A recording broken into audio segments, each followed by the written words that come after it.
భూమి లోపల దాగి ఉన్న బంగారం మన చేతుల్లో మెరిసే బంగారంగా మారడానికి ఒక అద్భుతమైన ప్రయాణం చేస్తుంది.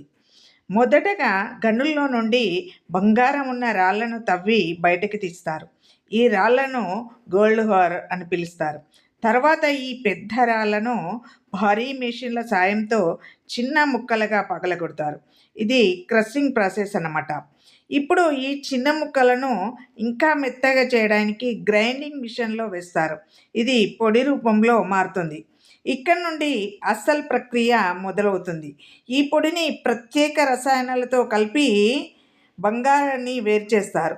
సాధారణంగా సైనైడ్ అనే రసాయనాన్ని దీన్ని వేరు చేయడానికి ఉపయోగిస్తారు. ఈ ప్రక్రియలో బంగారము ద్రవ రూపంలో కలిసిపోతుంది. మిగతా మలినాలు వేరుగా విడిపోతాయి. తర్వాత ఈ ద్రవం నుండి బంగారాన్ని మళ్ళీ బయటకు తీస్తారు. ఇది ఫిల్టరింగ్ మరియు సెపరేషన్ ద్వారా జరుగుతుంది. ఇప్పుడు వచ్చిన బంగారము ఇంకా శుద్ధి కాలేదు. దీనిని అధిక ఉష్ణోగ్రత వద్ద కరిగిస్తారు. ఈ సమయంలో మలినాలు తొలగిపోతాయి మరియు శుద్ధమైన బంగారం లభిస్తుంది. చివరగా ఈ బంగారాన్ని ఏం చేస్తారు అనంటే కడ్ల రూపంలో కానీ మన ఆభరణాల రూపంలో కానీ కడ్డీలుగా తయారు చేస్తారు.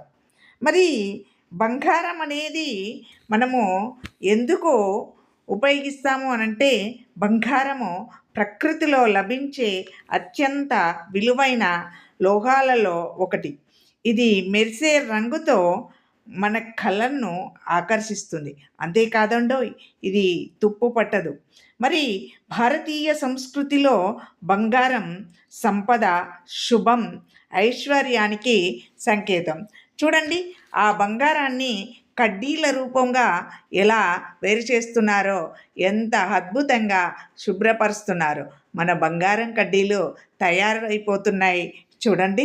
ఇలా భూమి లోపల దాగి ఉన్న ఒక్క చిన్న కణము మన చేతిలో మెరిసే బంగారంగా మారుతుంది. అద్భుతం కదా! ఇటువంటి అద్భుతమైన మెరిసే బంగారాన్ని ఇష్టపడని వారు ఎవరైనా ఉంటారా చెప్పండి? ఎవ్వరూ ఉండరు. దాని మీద అలా రాసేస్తున్నారు చూడండి, 99. మనం చూస్తూ ఉంటాం బంగారం షాప్కి వెళ్ళినప్పుడు ఈ కడ్డీ మీద రాసి ఉందా లేదా. ఎంత మట్టిలో నుంచి వేరుపడి మన ముందుకొచ్చిన ఒక అద్భుతం.